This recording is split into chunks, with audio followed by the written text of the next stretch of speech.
Hey, and welcome to my channel. Thanks for listening. I'm continuing with theory in this episode and talking about light, Akasha, and karma. And so going over these three topics, I feel like they're just a very good continuation of basically the elements video that I did most recently.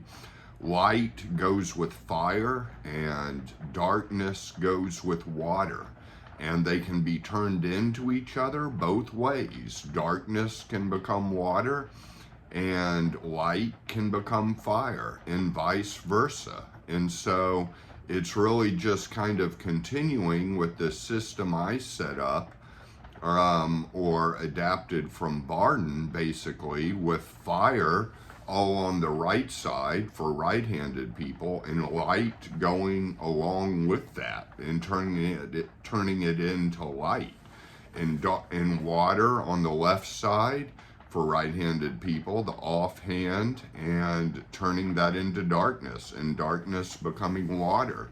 So I feel like it's really just kind of a continuation of the elements, maybe in a little bit of a finer, subtler vibration, and ascending a little more than fire and water. The light and darkness are ascending a little more, maybe a little bit deeper and more closer to the Akasha, basically. And the Akasha is the all in all. It goes from every level of the microcosm, the human being, to the macrocosm, the universe, and everything in between. And so for me, this work is very much about balancing the elements, and I'm kind of including light and darkness as an extension of the elements, and balancing those and plugging into the Akasha, which is the quintessence of the alchemist, the philosopher's stone. Everything is contained in the Akasha, and it is what most religions call God. The magician or the mystic or the hermeticist takes on the universal religion of accepting all paths, and basically not really confining oneself to one, but at the same time, as Bardon states in Initiation into Hermetics, you can keep your own religion during it. So you could keep your own religion. If you have an attachment or a connection to a certain religion, you can certainly keep that and still do this work very effectively. I mean, Bardon refers to Jesus, to Buddha, to the Hindu teachings as well.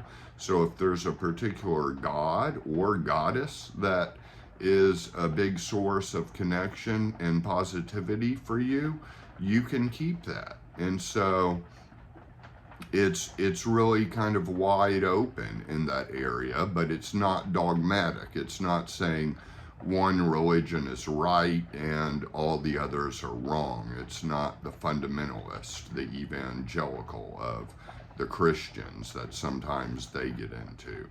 And as far as karma goes, putting out good vibes will help your path, and putting out good graces will help your path. But I want to be a little bit realistic about karma too. I mean, I don't feel like it should be taken as a cliche that always do good and treat others nicely and everything will work out okay, because we all know that life is unfair.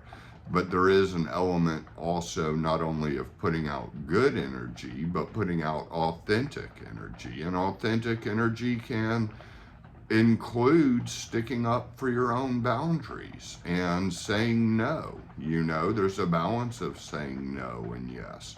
And that can be included in karma as long as it comes from a place of authenticity and sincerity and of good character. So those are the three elements there. Kind of ran through them pretty quickly, but I still feel like it's kind of an extension of the previous videos I've made most recently, so definitely watch those if you haven't yet.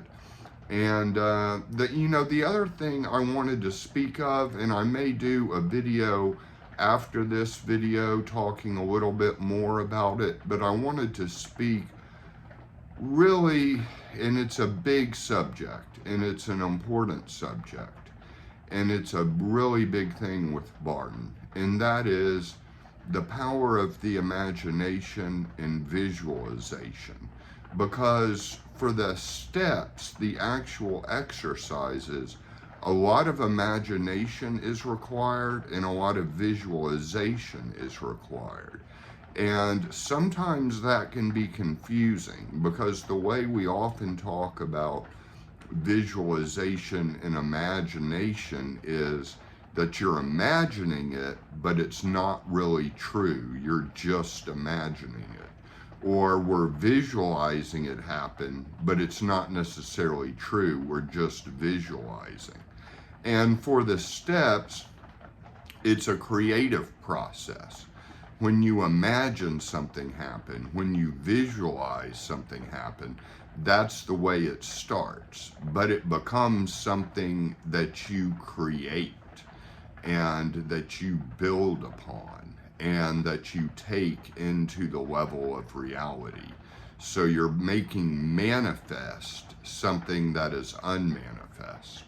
You're taking your imagination and your visualization processes and the steps, and you're making them real. And I think that can be a hard thing to really require, because we live in a scientific age, in a materialistic age. Scientific materialism kind of still dominates basically the main view. So you start thinking, well, you're imagining that you're impregnating the water, you're visualizing the good, whatever your wish is or whatever you want into the water, but it's not necessarily true. You're just imagining it. And so that's kind of the critical scientific mode. That's not what we're doing here. We're really doing it. The imagination is making manifest the unmanifest. And that takes time and that takes practice. But somewhere along the way, one starts to feel the good results, and one starts to feel that, okay, this is real. This is becoming real. It's a process of becoming, not necessarily what is, or not necessarily getting to a spot, but the process in between A and B is the imagination and the visualizations. And I know that's jumping ahead a little bit into the step work, but I do want to emphasize that, and I'm going to continue to emphasize that after I get done with the theory section and move into the steps more. So this is a shorter video. Hope you enjoyed. Thanks for listening. And also, one important thing, I do have the Franz Bardon podcast available on all the major platforms. And so check out my podcast. I talk about many of the same things, but some things different. If you're a Bardon practitioner of any variety, of any skill level, you're welcome to be interviewed on the Franz Bardon podcast. And you can always get a hold of me by emailing me at thegraveyardcowboy@gmail.com. That's thegraveyardcowboy@gmail.com. And if you're interested in coaching, that's also the way to get a hold of me. And we can do a free consultation by phone or Zoom. Okay, thanks for listening, and sending you all good vibes and good prayers and blessings.